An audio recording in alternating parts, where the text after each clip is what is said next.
In the Middle Ages, the most dangerous men were not always strangers hiding in the woods. Sometimes they were the ones welcomed into your home, the ones who spoke politely, and the ones who asked for your daughter's hand. Tonight, on A Veil of Crime, we step into a grim fairy tale that is not about magic, but about serial murder, deception, and survival drawn from crimes so common they became warnings passed down through generations.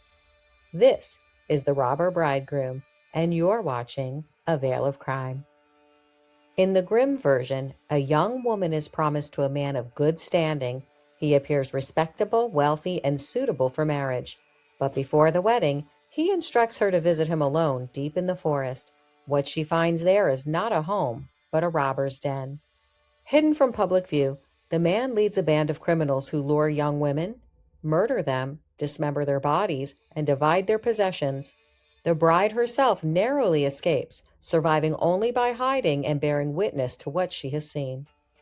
At the wedding feast, she tells her story, publicly exposing the crimes, and the robber bridegroom is finally revealed for what he is.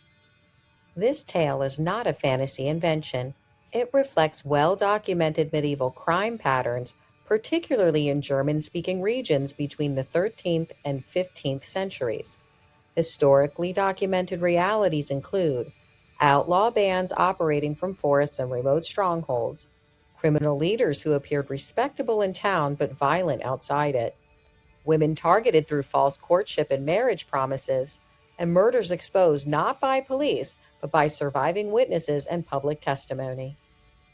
Medieval court records describe multiple cases where men of status led violent bands while maintaining a lawful appearance in nearby villages.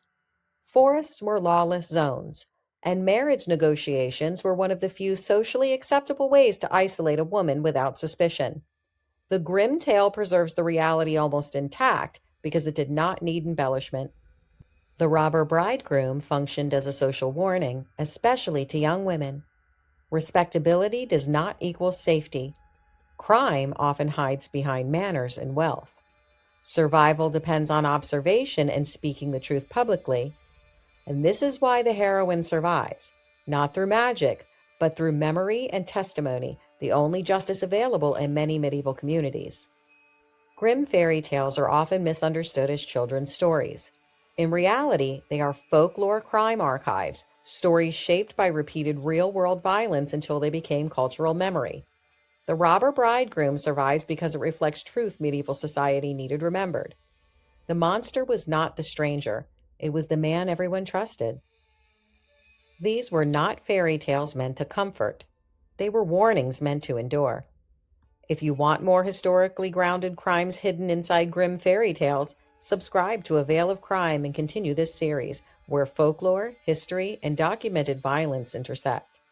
Watch the rest of the Grimm fairy tale series only here on A Veil of Crime, because some stories were never meant for children.